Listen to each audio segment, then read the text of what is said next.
NVDA shares right now up pre-market ahead of its results after the close today. The stock is expected to move 8.5% in either direction following the results, according to Options AI data.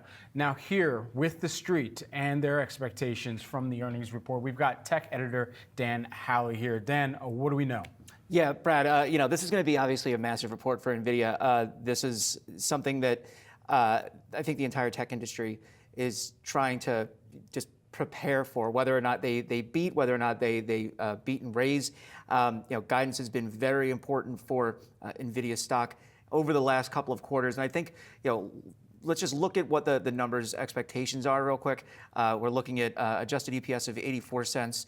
That would be a 63% increase year over year on EPS, and then revenue of 38.2 billion. That would be up 73% year over year. I want to point out real quickly, when you've looked at how the stock has performed just immediately afterwards, it's tend to drifted downwards just on I think how people are responding to the year-over-year growth numbers, because we're coming off massive year-over-year growth. So the comp is not necessarily in Nvidia's favor. And so if we look at the last year, Q4 last year, their EPS was up 486%, and their revenue is up 256%. So it makes that 63 and 73% look pretty paltry in comparison, though I'm sure any other company would kill for that.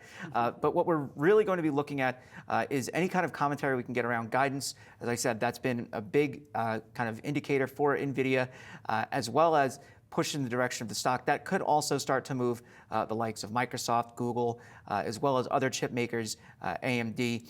The other that we want to talk about is cloud segment. In the CFO commentary from Colette Kress, she mentions how much of their revenue, their data center revenue, is coming from cloud companies. So those are the Microsofts, the Amazons, the Googles, the Metas, what have you. Last quarter, that was 50%. There's been murmurs of Microsoft maybe moving some of its spending around, although they've all said that they're going to push spending well into the tens of billions, and in Amazon's case, $100 billion this year for AI. So we shouldn't see too much difference there, although you have to wonder, these companies are trying to develop their own chips. They're leaning on other companies. They want to ensure that they're not beholden to Nvidia. So as that kind of matures over time, what does that then mean for Nvidia's cloud growth as far as the revenue from those providers? And then on tariffs and export controls, this has been something that's been just at the back of everyone's minds, I think.